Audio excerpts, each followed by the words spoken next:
Hey everybody, welcome back to another episode of Southern Dirt.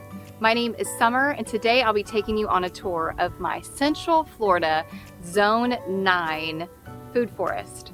We have over 150 different fruit trees.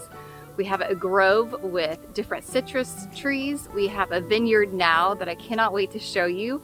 It's in its early stages and I do plan on doing a full video on how we planted our vineyard and our journey with that. If this is the first time you're joining me on my channel, I do want to welcome you. If you love all things gardening, homesteading, this is the channel for you.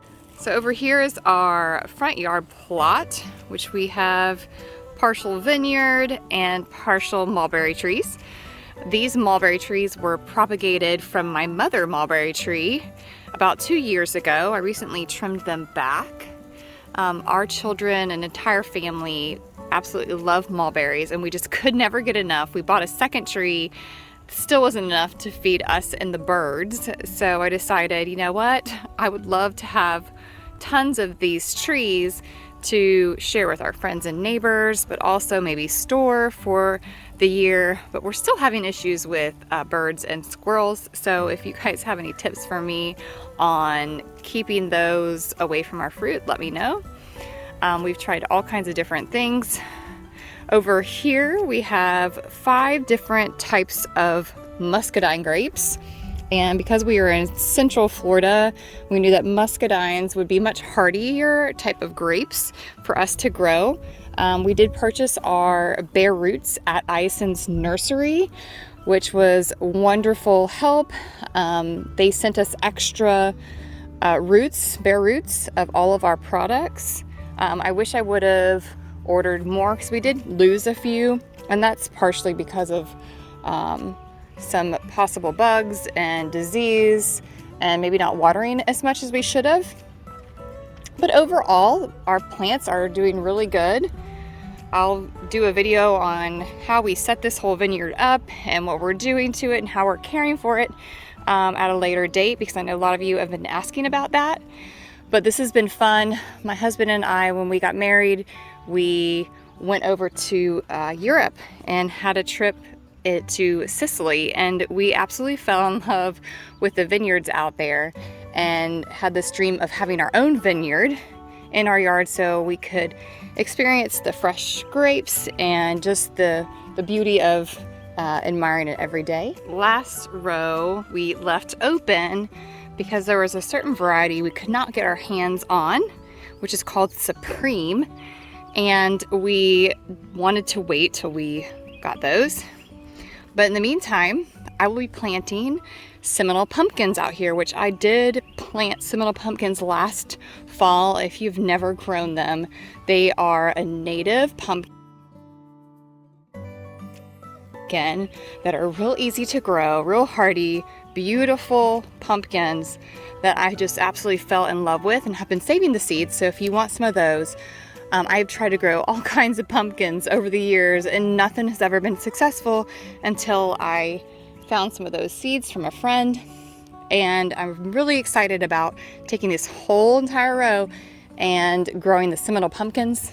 If you're not sure what a Seminole pumpkin is, they are almost like a mix between a butternut squash and pumpkin. They're so sweet and delicious.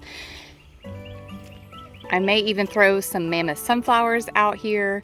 I have tried to do a mammoth sunflower patch out here before, but the deer have just come through and snipped every top off as soon as they get just high enough, and that's been a struggle. So over in this area is our little grove. We have different varieties of citrus.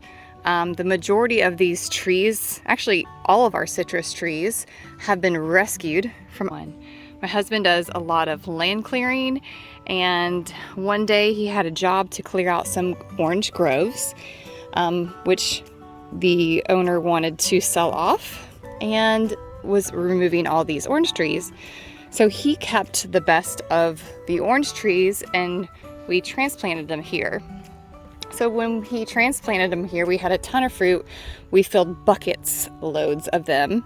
And I believe we've had these for a couple years now. and they definitely need some help. We've got some little oranges growing on them, and because we transplanted them, we knew that they would struggle, but the majority of them are doing well and have produced the past couple years. Some of them not so much. Over here I've got some gondo peas. Along this area we have more citrus.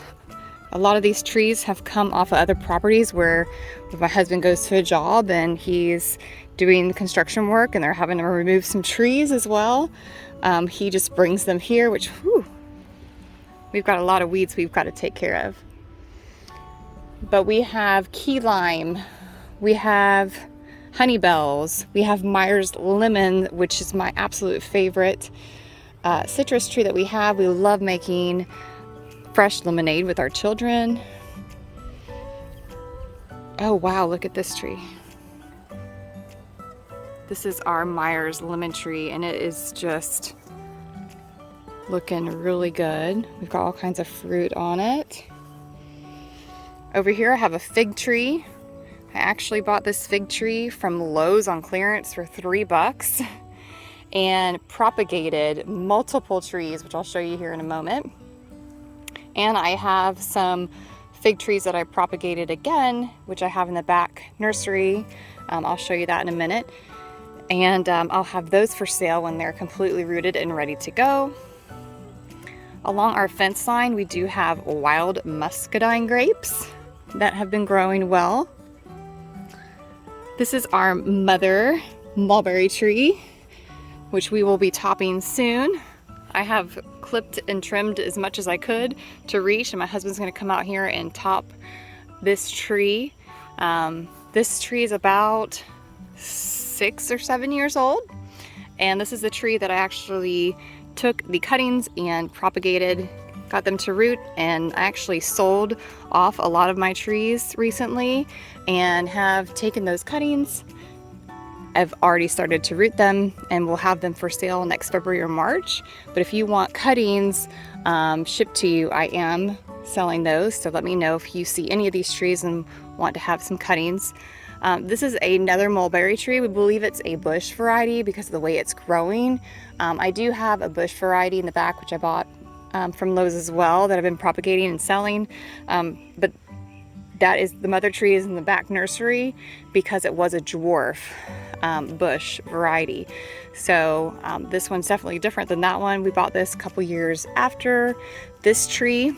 We were told it was the same variety, but we have a feeling because of the way it's growing and the fruit comes in at different times that it's definitely a different variety. Now over here, I had 6 papaya trees, which I lost during the last freeze.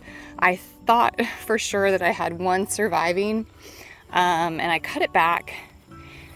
And recently though, it has rotted from the inside out. I had started all these trees from seed and we're just started to harvest them, and then we've got this crazy freeze that came upon us. So since then I have started some more papayas and they're doing pretty good. I have some more in the back in the nursery that I'll show you. They'll be going in here. Forgot to mention, we do have one little olive tree that I recently purchased and it's doing good. We lost one of our orange trees and thought we'd replace it with that. We also have a moringa tree. This is something I've been wanting to add to my food forest for a while, but had a really hard time finding them. So since then, I've actually found a friend that had some seeds, and I am starting more trees to go into our food forest and possibly sell as well. I also wanted to show you my chayote squash. I got a few of these from a friend and saved the seed, and they keep getting chopped off by rabbits, but I think it's maybe tall enough now that it will start climbing up this fence line. I have these planted over by my papayas. I have another one down over here. And I also have some Seminole pumpkins I forgot to show you that I planted underneath both of these trees. Right here and down there. I kind of have some random tomatoes that are in here also that have been popping up. And I just put some azomite on all of these trees, and we're gonna re-mulch them with our big mulch pile that we have over in the front. Here is a mango tree, and here is our Barbados cherry. It's probably one of my favorite trees just to look at. Look at how beautiful these are. And look at the cherries. Our kids absolutely love coming out here and harvesting them. And if we don't come out here and harvest them right away, our birds and squirrels will get them. But look at how pretty this tree is. And this is a nice ornamental tree also if you want to put in your front yard, just look nice, because it is a beautiful tree. Over here is an avocado tree that is a little over 7 years old. This avocado tree was started from seed from my father, which is now passed. This tree flowered for the first time this year, right after our last freeze. And I was so excited because I'm like, there's finally gonna be avocados. And for some reason, the flowers either dropped, they just disappeared. So I don't believe we will be getting any avocados from what I can see, but I'm not sure what happened because this is the first time that we have grown avocado. And we heard that after 7 years that you can get fruit from the tree. We heard that we did need a pollinator, which our neighbors do have an avocado tree on the other side of this fence, and we thought that would be enough. But again, if you guys have any tips for me on avocados, that would be helpful. Over here we have 2 different varieties of guavas, and these were rescue plants as well that my husband brought home. And look at all of these blooms. They are everywhere. Look at how pretty these are. I mean, we are gonna have guavas out our ears, and we've probably had this tree for about 5 years, and we typically trim it back, but we missed trimming this one back. But I'm not sad because we're just gonna have a ton. I love guava jellies and jams and preservatives. It's probably one of my favorite, and we will definitely have plenty. As you can see, there's some bees going around and pollinating. Our family loves guavas. My daughter will just eat them raw right off the tree. Green, pink, it doesn't matter what color they are, she will eat those. And I know this is a different variety. It's a much smaller variety of guava. We're not sure what type of variety because these were rescue trees, but the fruit is definitely good. We get plenty of fruit from these trees. What I typically do is freeze them and package them to where I get enough to make the jams. I will get all my bags out from the freezers and just do a day of canning and making guava paste as well, because we love guava pastries. And it's so much better when you make your own pastry. But this year I think I'll have enough to actually sell little baskets of. So I'm really excited about that. Here is a mango tree, and this mango is about 6 years old. And look, we have our first fruit ever on this tree. It flowered the first time this year, and our other mango flowered as well, but did not produce any fruit. So we've got all kinds of little clusters here, and I'm so nervous that the squirrels are going to find these and come and get them. We're actually thinking about just putting some nets or something around them. So if you guys have an easy way of protecting them, we have so many different trees, we can't protect them all, but it would be nice to just protect a few. And here is another mango tree, and this one flowered, but we can't seem to find any fruit. So not sure what happened there. Here's some more wild muscadines along the fence line. And here are my pineapple plants. These are all tops of pineapples that I bought in the store over the years. They're all different ages, but as you can see, I mean, literally these were basically free plants. Every year, they take about 2 years to produce, and when they finally do, they'll shoot off a sucker, which I will then pull off and replant. We've had trouble with animals, just like with any fruit tree or in our garden. But what we found is as soon as we find one that has been picked by an animal, we just go ahead and harvest the entire group, because what we found is as soon as one is picked, that means the animals can smell your fruit, that it's ready, even though it's not fully developed in the color that you would like it to have. It's almost there, and these pineapples will ripen on the counter. So for me, instead of wrapping them in some fencing or fencing them off, it's just much easier for me to just go ahead and harvest them all at once and allow them to sit on the counter. Here is our loquat tree, and we just harvested a lot of loquats off of this tree. We actually have another loquat over there that we started from seed, and that's a lot of fun to grow. Our entire family enjoy eating loquats. Our muscadines continue to flow down this fence line. We have more pineapples. And here's a little side shoot from this pineapple plant. But they're just beautiful. And the reason these are all yellow is this happened with our last frost. Here are some grapes developing on this vine. Over here is my mother fig tree that I propagated the rest of the figs that you've seen today, along with back in the nursery. And here is our youngest mango. We just recently got this past year. We also have wild blackberries growing as well here, as you can see. We do have another property, which is just 2 properties away from us. I believe this is 5 acres where we have loads of banana trees. And we absolutely love coming over here and harvesting bananas. Here are some of the new bananas that are coming out. And our kids absolutely love just going through this little banana jungle that we have here. This just keeps growing and growing every year. These trees were here when we bought the property, and they were much smaller than this. We just had a small patch here. My husband actually pushed some of the trees this way, and they just keep multiplying. Over here we have some trees that my husband rescued from a property that did not want them. He was building a dock and they wanted to get rid of these trees. And it's crazy because these guys were just super small. We went through all these freezes and they looked like they were dead, and they came right back and have already started some pups as well.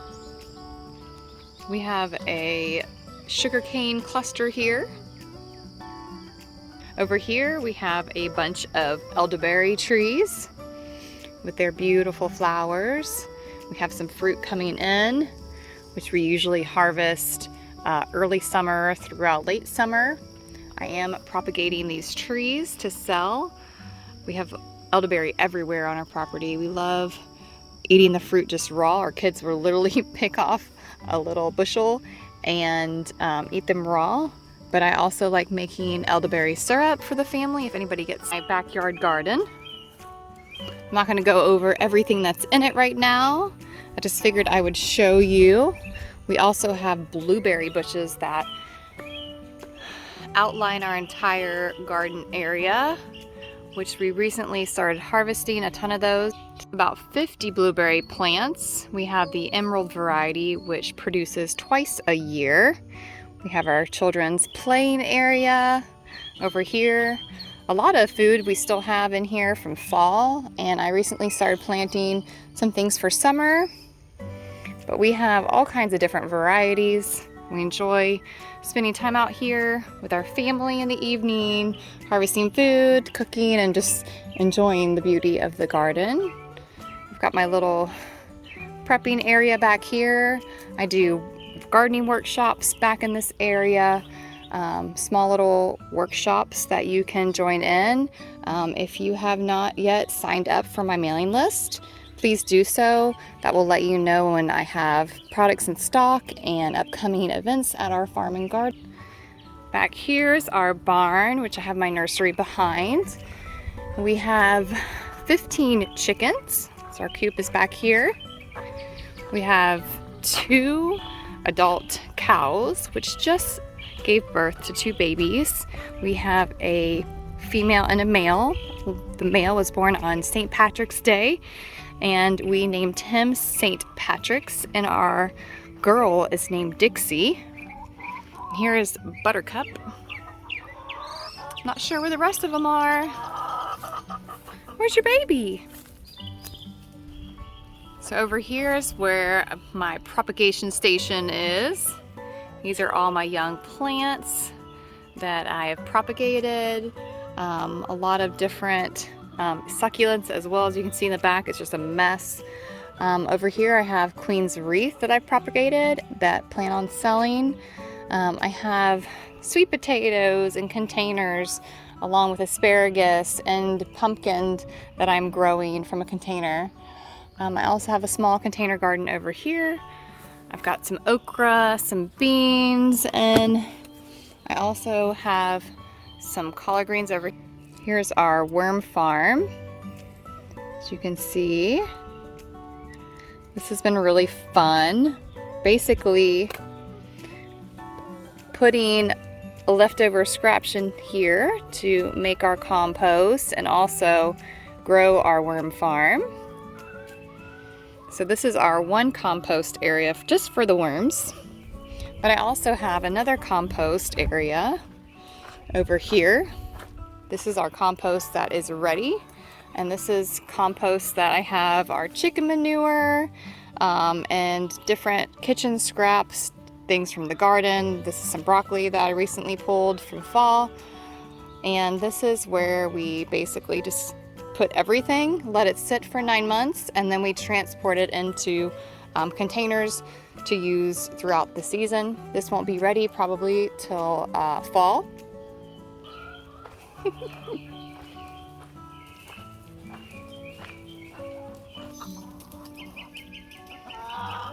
Here's our chicken coop that my husband has built out of reclaimed lumber.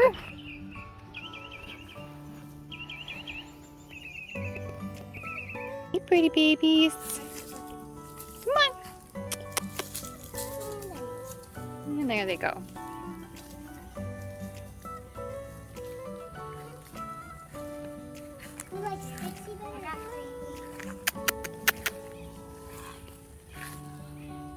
Hold on, this is so...